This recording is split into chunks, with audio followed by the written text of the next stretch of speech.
Requirements for DevOps. इसके अंदर हम लोग थोड़ी बहुत रिक्वायरमेंट्स क्या क्या होती है डेवऑप्स के लिए, और हम लोग कुछ टूल्स इंस्टॉल करते भी सीखेंगे, जैसे कि VS कोड है और WSL है। तो सबसे पहले तो जैसे हम जानते हैं डेवऑप्स दो पार्ट में डिवाइडेड है, डेवलपर्स और ऑपरेशंस। तो जो रिक्वायरमेंट होगी वो भी ऐसे हम दो अलग अलग पार्ट्स में देखेंगे, डेवलपर की रिक्वायरमेंट और ऑपरेशंस की रिक्वायरमेंट। अब जैसे कि हम बात करें तो डेवलपर के कुछ टूल्स तो उनको चाहिए ही होते हैं, जैसे कि उनका प्रोग्रामिंग सॉफ्टवेयर हो गया, सेम चीज़ ऑपरेटर की साइड। तो उनको छोड़ के जो उनको बेसिक, अगर उनको डेवलपर का काम करना है, वो जो सॉफ्टवेयर चाहिए उनको छोड़ के जो डेवऑप्स के रिलेटेड सॉफ्टवेयर्स हैं उसके आज हम डिस्कस करने वाले हैं। तो सबसे पहला और सबसे सिंपल टूल है वो है मैसेजिंग ऐप। अब मैसेजिंग ऐप आप सोच रहे होगे कि हम कोई भी ऐप का यूज़ कर सकते हैं, सॉफ्टवेयर का यूज़ कर सकते हैं, जैसे कि हो गया व्हाट्सएप या तो फिर SMS भी हो गए। तो अब इसको छोड़ के हमें डेवऑप्स के अंदर एडवांस क्या करने की ज़रूरत पड़ी। तो आपको पता होगा कि हम लोग कभी भी डिस्कस करते हैं, मैं एक एग्जांपल देता हूँ, एक सॉफ्टवेयर है, सॉफ्टवेयर को हमने 5 पार्ट में डिवाइड करा हुआ है।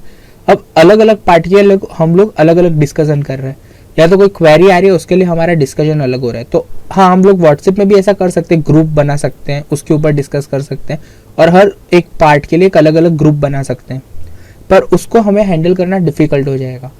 तो ऐसे रीजंस के वजह से जो डेवऑप्स के लिए कुछ डिफरेंट टूल्स बनाए गए जो मैसेजिंग का ही काम करते हैं।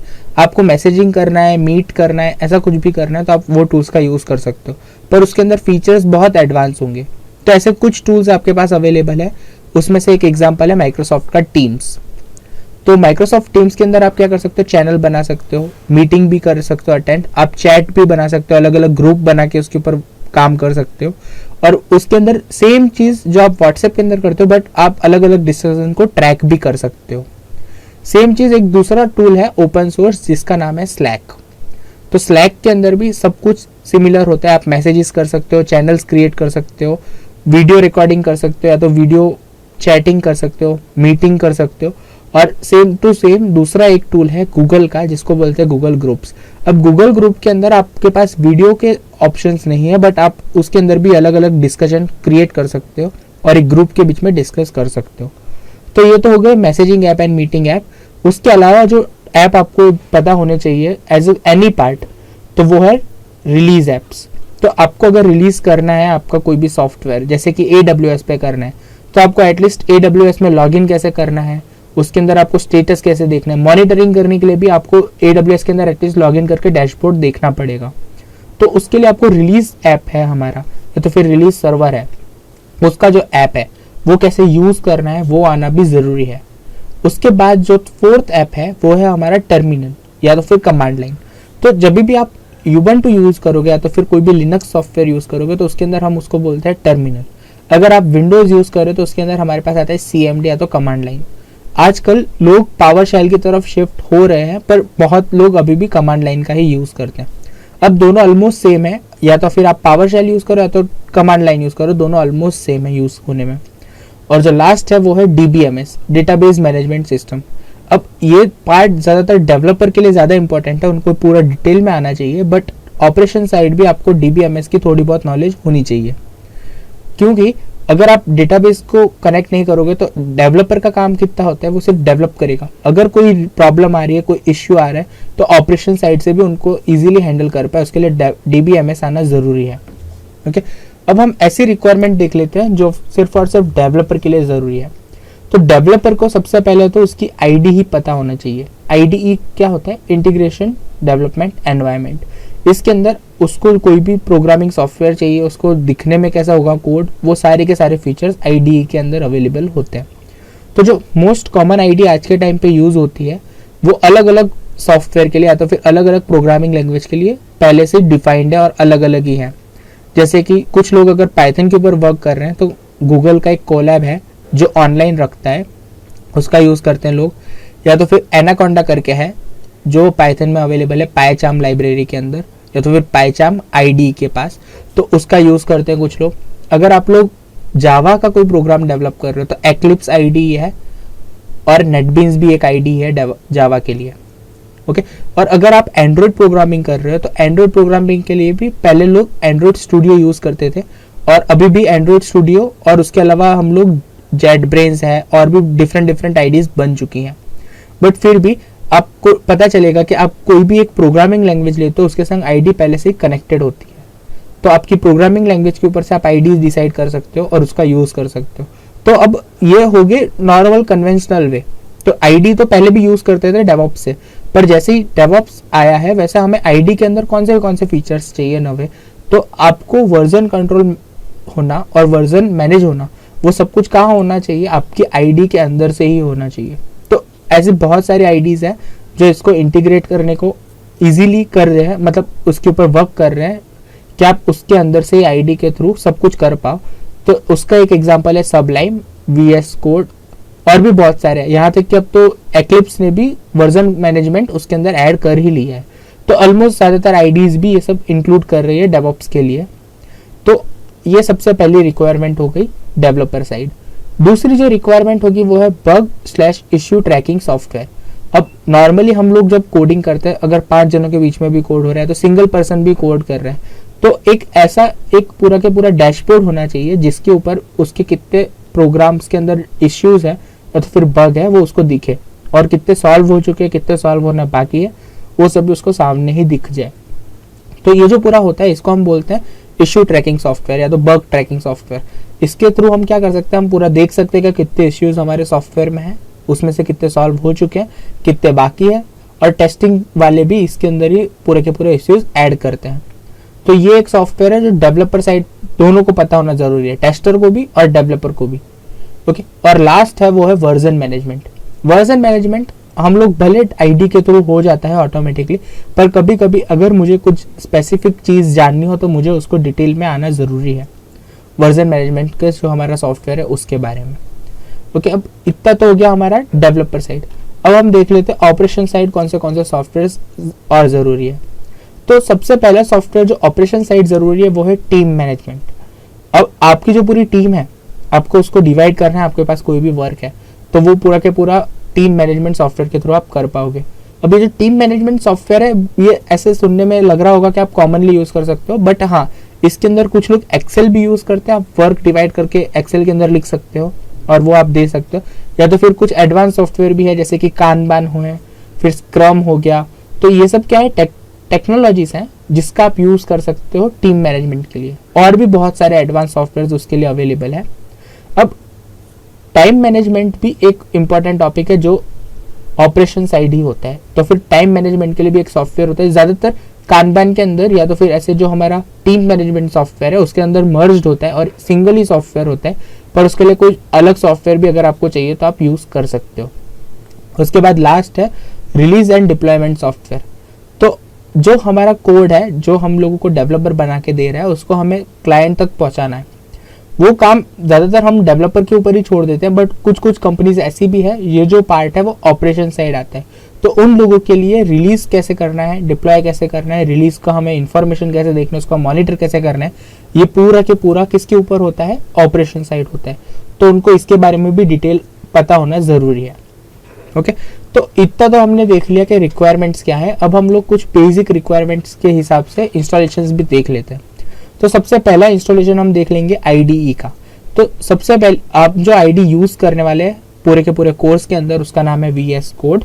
ये एक ओपन सोर्स आईडीई है जो माइक्रोसॉफ्ट ने डेवलप की है। VS कोड जो आईडीई है वो हम लोग इसलिए यूज़ करने वाले हैं क्योंकि इसके अंदर हम बहुत सारे डिफरेंट प्रोग्रामिंग लैंग्वेजेस का भी यूज़ कर सकते हैं और सबके अंदर से हम प्रोग्राम डेवलप कर सकते हैं। तो VS कोड अगर आपको इंस्टॉल करना हो तो आपको सीधा जाना है गूगल क्रोम पे, और गूगल पे आपको क्या सर्च करना है, VS कोड डाउनलोड। जैसे आप ये लिखोगे तो आपके सामने ही सबसे पहला ऑप्शन आ जाएगा code.visualstudio.com का। इस पे आप जैसे ही क्लिक करोगे आप इसमें से आपकी जो भी OS है उसके ऊपर से आप डाउनलोड पे क्लिक करके डाउनलोड कर पाओगे। अब जब आप डाउनलोड कर रहे हो आपको थोड़ा मेरे को खाली रेकमेंड करना है, आप हमेशा सिस्टम इंस्टॉलर डाउनलोड करो। तो इसमें आपको पास ऑप्शन दिखेंगे दो तरह के, यूज़र इंस्टॉलर होगा और सिस्टम इंस्टॉलर होगा। तो यूज़र इंस्टॉलर क्या होता है, वो सिर्फ और सिर्फ एक स्पेसिफिक यूज़र के लिए इंस्टॉल करेगा, पर अगर आप सिस्टम इंस्टॉलर करोगे तो वो आपके पूरे सिस्टम पर इंस्टॉल करेगा। इसके लिए आपको फुल परमिशन चाहिए, यूज़र इंस्टॉलर के लिए आपको खाली यूज़र परमिशन चाहिए। पर आप अगर अपने पर्सनल पीसी पे कर रहे हो तो आप सिस्टम इंस्टॉलर का यूज़ करोगे तो ज़्यादा अच्छा रहेगा। उसके फ़ायदे भी हैं क्या फ़ायदा है? सबसे पहला तो अगर आपने VS कोड को सिस्टम इंस्टॉलर के थ्रू इंस्टॉल करा है, तो अगर आपने कोई भी एक कंप्यूटर के ऊपर एक आपने फोल्डर बना के रखा है, तो आप इजीली राइट क्लिक करो, ओपन विथ VS कोड कर सकते हो और वो पूरा के पूरा फोल्डर आप VS कोड के अंदर ओपन कर पाओगे। तो इससे क्या होगा, अगर आपने सिस्टम इंस्टॉलर के थ्रू इंस्टॉल करा होगा तो पूरे सिस्टम वाइड इंस्टॉल होगा और आप इजीली कहीं से भी फोल्डर को वो ओपन कर पाओगे। अगर आपने यूज़र वाइज रखा होगा तो कुछ प्रॉब्लम्स उसमें क्रिएट होती हैं जो इजीली नहीं दिखती है। ओके, अब इंस्टॉलेशन की प्रोसेस बहुत इजी है। आप exe फाइल डाउनलोड कर लो, उसके बाद आपको वो नेक्स्ट फिनिश करके ही करना है सिंपल इंस्टॉलेशन। वो इंस्टॉलेशन हो जाए उसके बाद VS कोड आपके सामने कुछ ऐसा दिखेगा। ओके, तो ये जो आपके सामने VS कोड दिख रहा है, आप जैसे ही इसको इंस्टॉल करोगे ऐसा दिखेगा। अब इसमें हम लोग पहले थोड़ा बहुत कस्टमाइजेशन देख लेते हैं। तो VS कोड जैसा मैंने बोला आईडी है, इसके अंदर सारे फीचर्स होने चाहिए डेवऑप्स के, तो वो अवेलेबल भी है। तो हम लोग सबसे पहले तो देखते हैं इसके अंदर सबसे ईजीएस्ट चीज़ है वो है यहाँ से थीम चेंज करना। तो इसके अंदर हम यहाँ पे सेटिंग्स बटन में जा सकते हैं क्लिक करके कमांड पैलेट पे। ओके, कमांड पैलेट इसका एक शॉर्टकट भी की है जो आप यहाँ पे देख सकते हो, वो है Ctrl+Shift+P।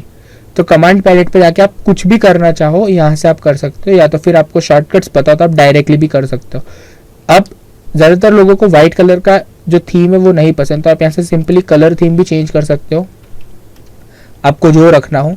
अब नॉर्मली तो मैं अभी रखने वाला हूँ लाइट वाला ही। अब हम लोग देख रहे थे इसके अंदर एक्सटेंशंस भी बहुत अवेलेबल है। एक्सटेंशंस क्या होते हैं? तो जैसा कि हमने बोला VS कोड क्या है, आईडी है, इसके अंदर अलग अलग प्रोग्रामिंग लैंग्वेज के हम लोग काम कर सकते हैं। पर अगर मैं ऐसा करूँ कि आईडी के अंदर मैं सारी लैंग्वेज सपोर्ट कर सकूँ तो क्या होगा, उसके जो अलग अलग लैंग्वेजेस के पैकेज होंगे वो बहुत बड़े होंगे, राइट। और जो मेन पैकेज हमारा पूरा VS कोड का बनेगा वो भी बहुत बड़ा हो जाएगा। तो इन लोगों ने क्या किया है, पूरे के पूरे पार्ट को अलग अलग एक्सटेंशन में डिवाइड कर दिया है। आप VS कोड इंस्टॉल करोगे वो एक छोटी सी फाइल होगी, कुछ 100 MB के आसपास की। इंस्टॉल करने के बाद आपको कोई भी प्रोग्रामिंग लैंग्वेज कनेक्ट करनी है तो आप उसका कोई भी एक्सटेंशन इजीली इंस्टॉल कर पाओगे।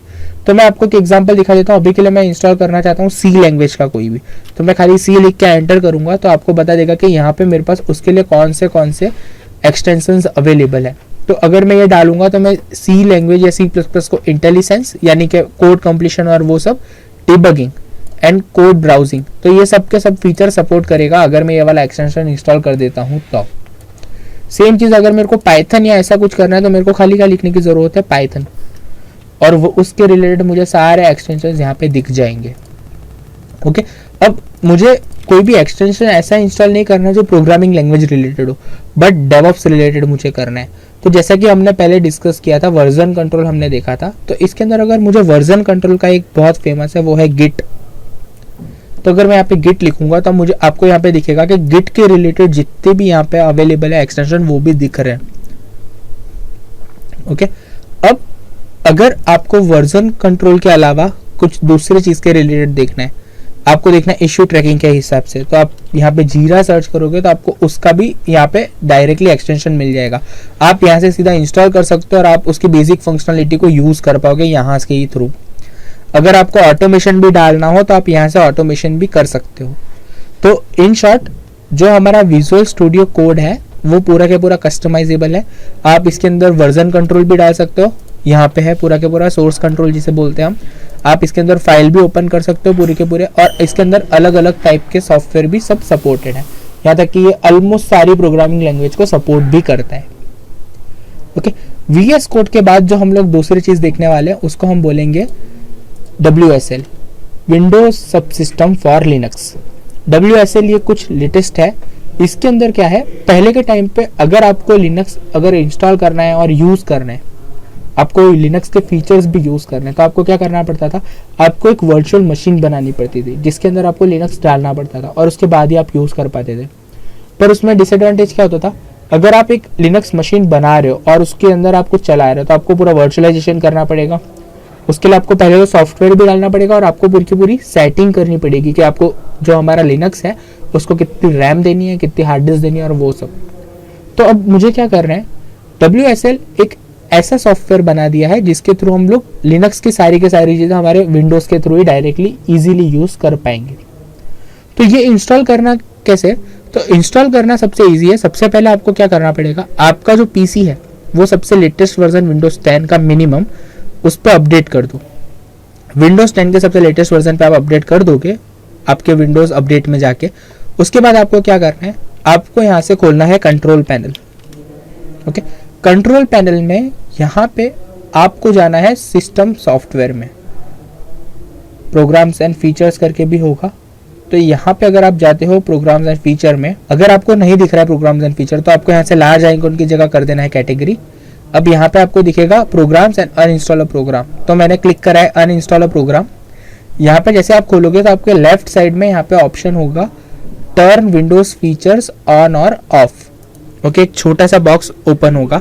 ये बॉक्स में आप देख सकते हो जितने फीचर्स इनेबल है और जितने फीचर्स डिसेबल है वो आपको यहाँ पे दिख रहे होंगे। तो अब आपको क्या करना है, यहाँ पे आपको ढूंढना है विंडोज सब सिस्टम फॉर लिनक्स और उसको इनेबल है कि नहीं वो चेक कर रहे हैं। अगर इनेबल नहीं है तो आपको यहाँ से इनेबल कर देना है। तो जैसे ही मैं यहाँ पे देख रहा हूँ मेरा इनेबल नहीं है अभी, तो मैं यहाँ से सिंपली क्लिक करके इनेबल कर सकता हूँ और यहाँ से मैं ओके कर सकता हूँ। तो ये क्या करेगा, ऑटोमेटिकली उसको इनेबल कर देगा। अब यही चीज़ मैं एक दूसरी तरीके से भी कर सकता हूँ। वो क्या है, मुझे क्या करना है, WSL इंस्टॉल करना है। तो मैं यहाँ से पावर शेल ओपन कर सकता हूँ। पावर शेल की जगह पे आप यूज़ कर सकते हो CMDB, पर ज़्यादातर अब लोग पावर शेल यूज़ करते हैं। तो पावर शेल में आपको जाके क्या करना है, आपको यहाँ पे कमांड फायर करना है WSL -install। ओके, ये अभी एरर फेंक रहा है क्योंकि मेरे पास परमिशन नहीं है, पर अगर आप इसको रन एज एडमिन करते हो तो फिर आपके पास परमिशन होगी। यहाँ से आप इसको कर सकते हो run as administrator.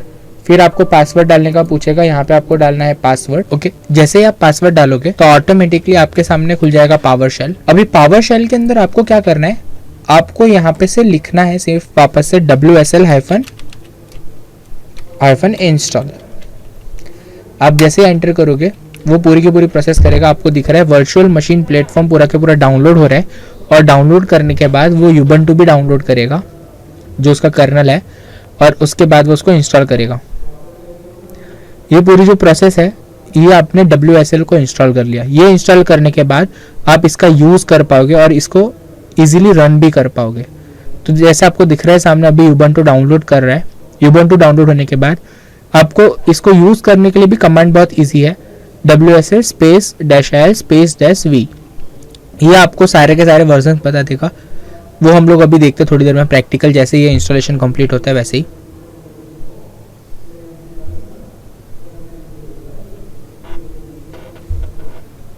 Okay, WSL install हो चुका है।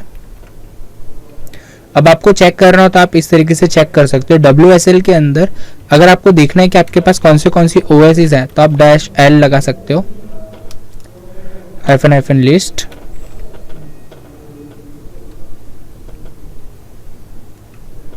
ऑनलाइन तो हमारे पास इतनी टोटल OSs अवेलेबल है। Ubuntu है, Debian है, काली है, OpenSUSE है। इसमें से हमारी चल कौन सी रही है अभी, ऑनलाइन कौन सी है, तो ये Ubuntu वाली अभी ऑनलाइन है हमारे पास। ये हमने इंस्टॉल करके रखी हुई है। अब आप इसको यूज़ भी कर पाओगे। ओके, तो इंस्टॉलेशन का आज का दिन का टॉपिक इतना ही था।